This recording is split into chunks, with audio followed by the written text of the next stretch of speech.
Greetings all. It has been a long time since I have talked to y'all, maybe about a year since I made a video talking about investing in Detroit, being a out-of-state investor. So maybe you watched the video, maybe you have not, but I'm from Washington, D.C., which is D.C., and I invest in Detroit. A couple of properties I have purchased off the land bank, and it's been going quite well for me. I know a lot of people say they don't like them, like they don't like the land bank, and they'll take your property and stuff like that, but I have had no problems with it, so I can't really speak on anything negative with them because I have had all good things to say about them that happens. If you need an extension, you can always just communicate with them. But that's the thing.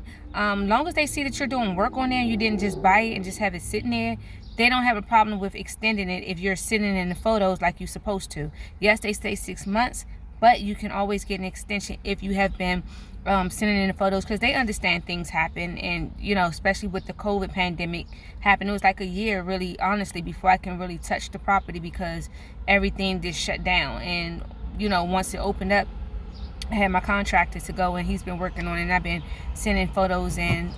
So once you send a photo in of the update, they'll say, okay, your next one is not due until 45 days later. So that's just how they keep up with the progress of what you're making. The Detroit Land Bank has got very, very competitive. From when I first started like 2 years ago, it was a lot of houses that you could choose from. And now, from my point of view of a lot of stuff that I see on there, it's a lot of garbage. Like, it's garbage. And I don't know if it's due to HGTV having their show in Detroit showing that they got these houses for $1,000 and then they put the money in there. I don't know. But all I know is that it is competitive. It's barely any houses on there anymore. So I'm grateful of what I got, but it is competitive. So I'll tell anyone, if you're looking to go that route, now is the time to jump in. But don't just go buy anything, because it'll take so much money for you to get it up and running, and then you want to find yourself knee deep in a property with maybe not the funds to be able to rehab it. So I'm gonna throw some questions out there or some statements, and then I'm gonna tell you how I do it. So the first question most people want to know is, how do you manage your properties from DC?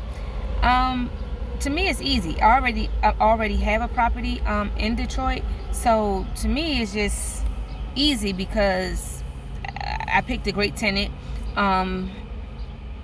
If something needs to go wrong, then I'll Google whatever plumbing company or something that did a list, and I get them out there, make sure I coordinate with my tenant so that he can be home when this needs to be done.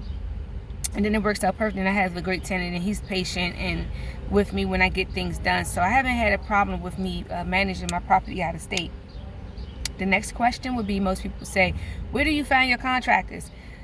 First of all, finding the contractors in Detroit is like finding a needle in a haystack, because you have some honest people, and a lot of people know that the demand for contractors is so high that you got a bunch of fake people out there saying that they could do the work and can't do the work.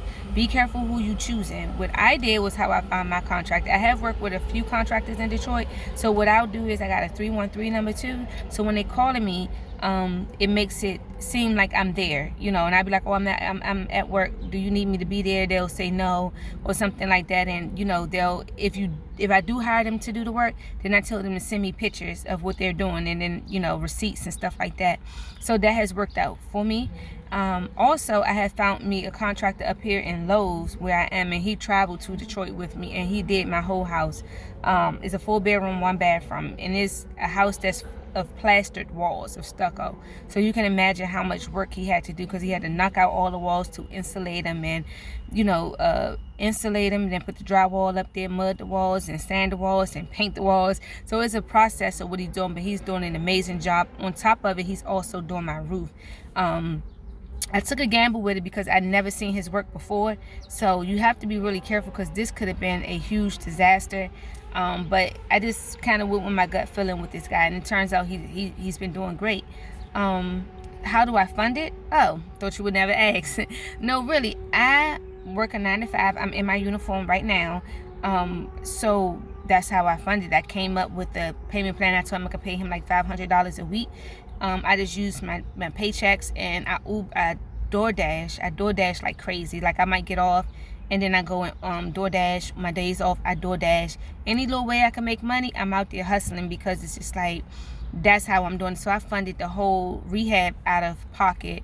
So I think I'm maybe like $2,000 in. I'm sorry, about $19,000 to $20,000 in. But understand this, I'm not doing it one lump sum. I'm getting one thing fixed at a time. So it's never going to be a perfect time to start. Just jump out there and just do it, and you'll be surprised. You'll be like, damn, I spent $25,000 that fast, because you're paying $500 here, $600 there, $200 there, and then before you know it, it all adds up. So don't be afraid. Just do it.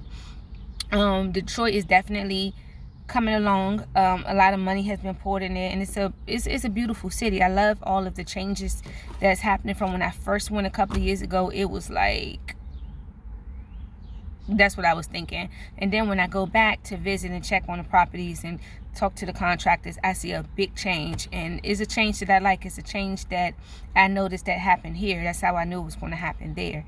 So overall, I just wanted you all to know, just do it. And if you're looking for material, save money any type of way, go to garage sales or yard sales, or people that may be just giving it away. You might know somebody, auntie, who got leftover stuff. Like, I don't mind pulling up on someone, or going to the thrift store, going to the Goodwill, wherever you can find materials or products cheaper, or Lowe's. They always have like things that they're getting away with. That they're selling off at a really discounted price. Take advantage of that. I'm gonna upload another video of some of the flooring and backsplash I got. It was like it was $52 a box for some laminate flooring. I got it for $15 a box. It was like the last 3, and I grabbed it. So just start stockpiling.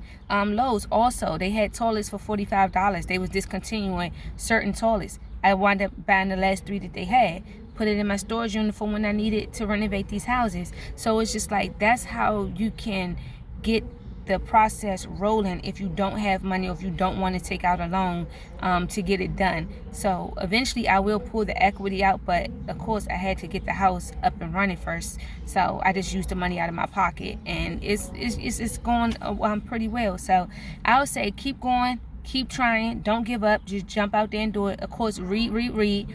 Don't listen to all of these gurus on Instagram and Facebook, because let me tell you something, they all say the same thing, and it is not really what they say and how you doing this stuff. I went to a seminar, I paid $150 for.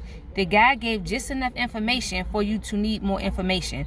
Like, it was one of those, like, what's that, the donkey with the carrot, like, you never want to get to it. So it's like one of those. So the best way is experience and reading, and certain people that you can follow on Instagram that will give you the real blueprint of it. But stop listening to these people who's getting on these private jets everywhere they going. I don't know why they think, okay, let me not go that route.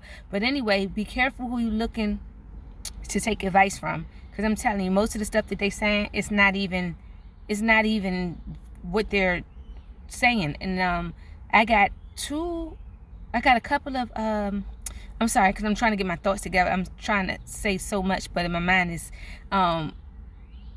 with quotes, estimates, right?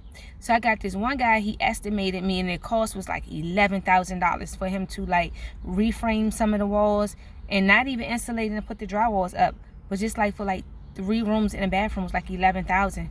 That didn't include the roof. That didn't include a lot of stuff.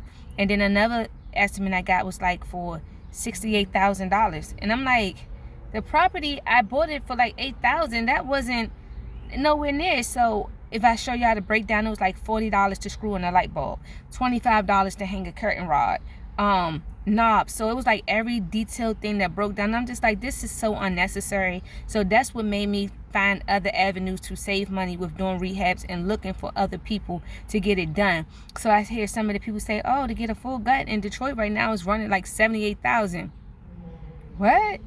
That doesn't even make sense. Like, this is what y'all do.